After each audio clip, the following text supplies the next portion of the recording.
Where I'm standing now is on the top of the second ridge. The guys came up off the beach, over one ridge, down a valley or up Shrapnel Valley. They got to the top of this ridge. They were aiming at the third ridge, but they never made it. The guys got to the top of this ridge. This is at Courtneys and Post, and it's on the top of a very sharp ridge. The no man's land is only literally a few meters away across in front of me. But what's interesting is that I'm now facing across no man's land, and over behind me on the horizon, that group of trees on the top of the horizon, that's actually the Nek, and in that direction is where the Turks held that horizon. So you don't need to be a rocket scientist to work out that if I stand up or try and fire across no man's land at my enemy there, the problem is behind me I have an enemy on that horizon able to shoot into my back. That's what made this place all along this ridge so dangerous, as they never ever took that horizon, so they were constantly being sniped from behind.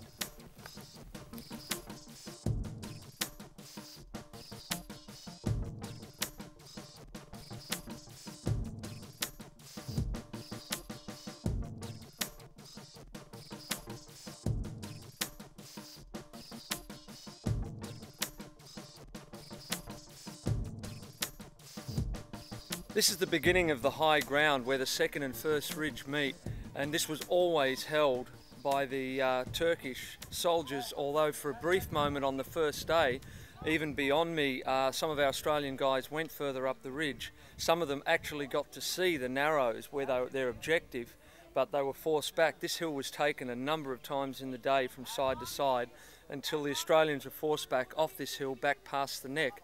And of course the statue behind me is Mustafa Kemal. He was the Turkish guy who went on to become the president, the father of modern Turkey. Ataturk they call him.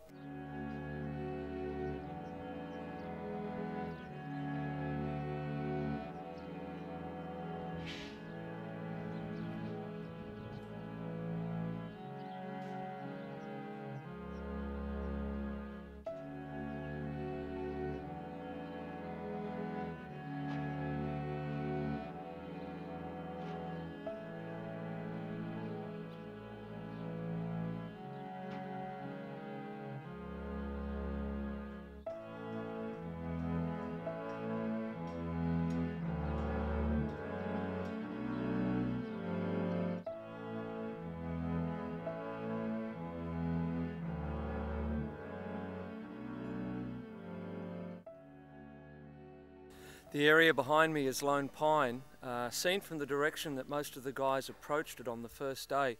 This is called the 400 Plateau, and they only reached this side of the plateau, so where those pine trees are is kind of like where our guys got to, and the front line rested for most of the duration, well, from April the 25th through to the Lone Pine battle on the 6th of August.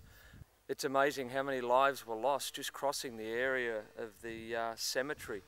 In the middle of the cemetery stands a pine tree, a lone pine tree.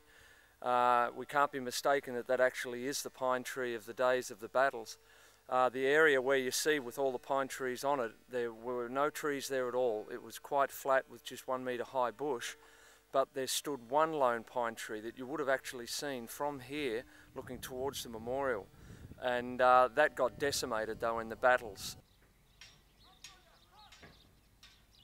This is the view from Lone Pine looking across the top of the ridge. And so winding away through there is the actual top of the ridge where the trenches were, where the actual front and no man's land was. But the difficult thing is, between here and that memorial in the centre there, the top of the hill, there's 3 ridges. We've got the one we're on at Lone Pine, and everything snakes. It's so difficult to tell, especially at a distance looking at it, at how the land lies and how it snakes. You don't realise there's deep gullies between the top of these ridges to look at, especially in the sunlight. Just looking across like this, you just wouldn't realise where the little gullies are. It makes it very understandable, A, why a lot of guys got lost, and B, why it was so easy to, I guess, hide, run down into a gully and try and hide.